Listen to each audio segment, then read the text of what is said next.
semuanya. Di sini kita akan belajar bersama mengenai materi yang akan saya bahas, yaitu sosialisasi mengenai penerapan hukum perlindungan konsumen menurut Undang-Undang Nomor 8 Tahun 1999.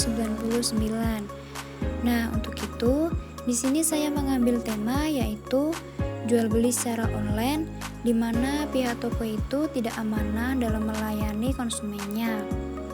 Nah, untuk itu, pertama-tama saya akan menjelaskan dulu mengenai marketplace. Apa sih itu marketplace? Pasti sudah terdengar di mana-mana sih tentang kalimat ini. Untuk itu, saya akan menjelaskan. Marketplace itu adalah tempat bagi para penjual di mana melakukan penjualan secara online. Nah, meskipun memiliki sistem keamanan yang baik, marketplace itu masih ada celah loh untuk melakukan penipuan. Salah satunya itu adalah dengan menjual barang yang tidak sesuai dengan foto atau produk-produk yang telah diiklankan. Dimana pada situasi seperti ini, pembeli kan jadi lumayan sulit untuk memastikan produk mana sih yang dijamin akan keasliannya dan si pihak toko itu amanah atau tidak dalam menjual produk dagangannya. Nah, untuk itu saya akan menjelaskan ke materi berikutnya. Teman-teman coba ikuti dan simak ya. Di materi kali ini, saya akan memberikan pemaparan mengenai maraknya jual beli berbasis online di kalangan masyarakat. Seiring dengan perkembangan zaman yang berkembang pesat, penjualan produk di internet menjadi lebih mudah sekarang. Kita sekarang dapat dengan mudah mengakses atau berbelanja melalui e-commerce, melalui media online, kapanpun dan dimanapun kita bisa berbelanja sesuai dengan keinginan kita. Strategi pemasaran menjadi lebih mudah dengan kehadiran platform seperti Facebook, Instagram, Tokopedia, Shopee, Lazada, dan masih banyak toko-toko belanja online yang lainnya. Perbelanjaan secara online menjadi lebih populer karena tren saat ini, dan ada kemungkinan bahwa hal-hal tertentu dapat merugikan si pelanggan, dikarenakan tidak adanya pertemuan antara si pihak pembeli dan penjual, sehingga pembeli menjadi khawatir mereka akan menerima barang yang sesuai atau tidak ya dengan yang dipasarkan oleh si pihak toko.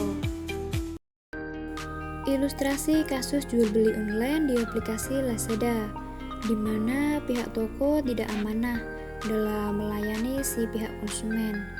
Hal ini terjadi di tahun 2025 dan baru saja terjadi hal ini. Pada hari Selasa, tanggal 18 Maret 2025, seorang konsumen, sebut saja namanya itu si Fadil, membeli sebuah produk pakaian yang ditawarkan di aplikasi Lazada dengan deskripsi produk yang dianggapnya sudah sih untuk dibeli. Lalu, tanpa pikir panjang, ia pun langsung membelinya karena ia rasa juga rating di toko itu sudah lumayan bagus. Ia langsung memesan 2 buah celana dan 2 buah baju dengan warna hitam dan putih. Namun, ketika barang itu sudah diterima oleh si Fadil, barang yang diterima tersebut ternyata tidak sesuai dengan apa yang ia pesan sebelumnya. Fadil hanya menerima 2 buah baju saja, itu pun dengan warna yang berbeda. Kemudian, ia kan otomatis langsung menghubungi pihak toko untuk meminta pertanggungjawaban serta ganti rugi. Namun, pihak toko tidak merespon sama sekali pesan yang telah dikirimkan tersebut kepada si pihak toko. Dengan begitu, sudah jelas kan bahwa si pihak toko tersebut telah melakukan dugaan prestasi dan tidak bertanggung jawab atas kesalahan yang telah terjadi. Dan otomatis kan si pihak toko kan menjadi tidak amanah. Nah, jadi dari pemaparan kasus ilustrasi yang sudah saya paparkan tadi, dapat diambil analisis kasus sebagai berikut, yaitu 1. Menurut Undang-Undang Nomor 8 huruf F Tahun 1999 tentang perlindungan konsumen, yakni pelaku dilarang memproduksi dan atau memperdagangkan barang atau jasa yang tidak sesuai dengan janji yang dinyatakan dalam label, etiket, keterangan, iklan, atau promosi penjualan. Dari pernyataan tersebut dapat diketahui bahwa perlakuan dari toko specialty store yang mengirim produk tidak sesuai pesanan telah melanggar hukum dan dapat dikenakan sebuah sanksi.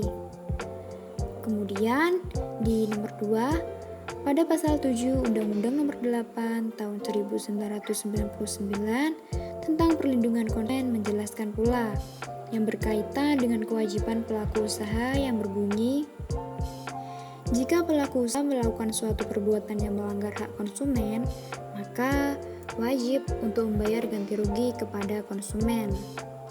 Nah, untuk di poin yang ketiga, dan jika pelaku usaha tidak mau untuk memberikan ganti rugi kepada konsumen, maka sesuai dengan pasal 23 Undang-Undang Nomor 8 Tahun 1999 yang berbunyi, pelaku usaha yang menolak dan atau tidak memberi tanggapan dan atau tidak memenuhi syarat ganti rugi atas tuntutan konsumen digugat melalui badan peradilan di tempat kedudukan konsumen. Kemudian setelah adanya hasil analisis dari pemaparan kasus yang sudah dijelaskan tadi, nah di sini di antara pihak penjual dan pembeli ini diberikan kuasa untuk memilih alternatif penyelesaian melalui 2 jalur. Yang pertama itu adanya jalur yang melalui jalur peradilan atau biasa disebut dengan jalur litigasi, di mana kedua belah pihak itu bisa memilih antara satu dari keduanya. Yang di alternatif peradilan ini saya akan menjelaskan yang pertama, metode penyelesaian sengketa di dalam peradilan yang dikenal sebagai litigasi merupakan proses formal di mana sengketa diselesaikan melalui pengadilan dengan melibatkan hakim yang berwenang untuk memberikan keputusan yang mengikat. Proses ini mengikuti prosedur hukum yang ketat dan diatur oleh undang-undang, sehingga menjamin keadilan dan kepastian hukum bagi semua pihak yang terlibat.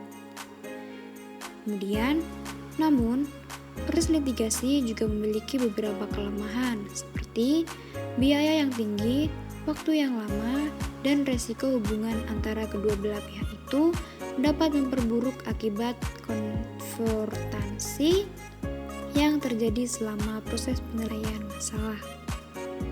Yang terakhir, meskipun litigasi merupakan metode penyelesaian sengketa yang terstruktur dan memberikan kepastian hukum, penting bagi para pihak untuk mempertimbangkan faktor-faktor tersebut serta alternatif penyelesaian sengketa yang lainnya. Nah, jadi di sini kedua belah pihak itu tidak hanya terpaut pada satu jalur ini. Ada juga jalur yang kedua, yaitu di jalur non-litigasi. Di materi berikutnya akan saya jelaskan mengenai jalur non-litigasi.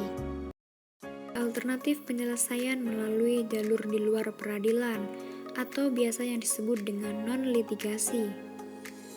Metode penyelesaian sengketa di luar peradilan yang dikenal sebagai alternatif penyelesaian sengketa atau APS menawarkan pendekatan yang lebih efisien dan fleksibel dibandingkan litigasi tradisional. Dalam konteks hukum Indonesia, APS mencakup berbagai metode seperti mediasi, arbitrase, negosiasi, dan juga konsiliasi yang masing-masing memiliki karakteristik dan prosedur tersendiri. Penjelasan mengenai alternatif penyelesaian melalui jalur di luar peradilan. Yang pertama, mediasi. Mediasi itu adalah salah satu metode yang paling umum, di mana pihak ketiga atau netral, dalam arti mediator, membantu pihak-pihak yang bersengketa untuk mencapai kesepakatan tanpa memaksakan keputusan. Proses ini cenderung lebih cepat dan biaya yang dikeluarkan juga jauh lebih rendah dibandingkan dengan jalur litigasi, serta memungkinkan para pihak untuk tetap menjaga hubungan baik setelah sengketa itu terselesaikan. Yang kedua, negosiasi. Negosiasi adalah proses tawar-menawar yang dilakukan oleh dua belah pihak atau lebih untuk mencapai kesepakatan bersama mengenai suatu isu atau sengketa. Dalam konteks hukum dan penyelesaian sengketa, negosiasi merupakan metode yang paling tua dan sering digunakan. Memungkinkan para pihak untuk berkomunikasi secara langsung dan mencari solusi yang saling menguntungkan tanpa melibatkan pihak ketiga. Yang ketiga, arbitrase. Di sisi lain, melibatkan penunjukan arbiter yang memiliki kekuasaan untuk memberikan keputusan yang mengikat. Metode ini sering digunakan dalam sengketa bisnis dan diatur oleh perjanjian tertulis antara pihak-pihak yang bersengketa. Keputusan arbiter bersifat final dan tidak dapat digugat melalui pengadilan sehingga memberikan kepastian hukum. Lalu yang keempat dan terakhir, konsiliasi adalah proses penyelesaian sengketa di mana pihak yang bersengketa meminta bantuan pihak ketiga yang netral, yang disebut konsiliator, untuk membantu mencapai kesepakatan yang dapat diterima oleh kedua belah pihak. Tujuan utamanya dari konsiliasi adalah menemukan solusi yang adil dan memuaskan tanpa melalui proses pengadilan yang panjang dan mahal. Pengimplementasian kasus jual beli online di aplikasi Lazada, di mana pihak toko tidak amanah dalam menjual barang dagangannya ke pihak konsumen. Kasus pelanggaran hukum perlindungan konsumen yang terjadi pada platform jual beli online seperti Lazada, di mana pihak toko tidak bertanggung jawab atas kesalahan pengiriman barang yang tidak lengkap dan tidak merespon sama sekali keluhan dari si konsumen. Hal ini telah mencerminkan ketidakpatuhan terhadap Undang-Undang Perlindungan Konsumen yang telah ada. Dalam konteks ini, konsumen itu seharusnya dilindungi oleh hak-haknya untuk menerima barang sesuai yang telah dipesan.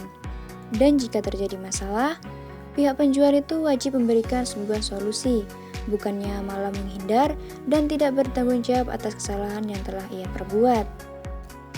Implementasi hukum dalam kasus seperti ini memerlukan penegakan hukum yang lebih tegas terhadap pihak penjual yang tidak kooperatif dalam menjual barang dagangannya, dengan cara mengacu pada Undang-Undang Nomor 8 Tahun 1999 tentang Perlindungan Konsumen, yang mewajibkan penjual untuk bertanggung jawab atas barang yang telah ia jual serta memberikan perlindungan terhadap hak-hak konsumen.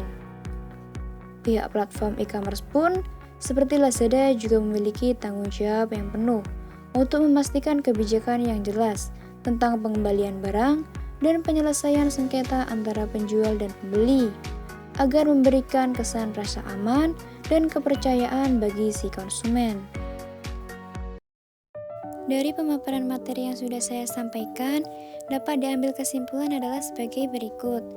Kesimpulan yang dapat diambil dari kasus pelanggaran hukum perlindungan konsumen yang terjadi pada jual beli online di aplikasi Lazada ini adalah bahwa toko yang tidak bertanggung jawab atas kesalahan dalam pengiriman barang dan tidak merespon keluhan konsumen sama sekali, otomatis telah melanggar hak konsumen yang telah dilindungi oleh Undang-Undang Perlindungan Konsumen. Berdasarkan Undang-Undang Perlindungan Konsumen, setiap konsumen itu berhak untuk mendapatkan barang yang sesuai dengan kesepakatan.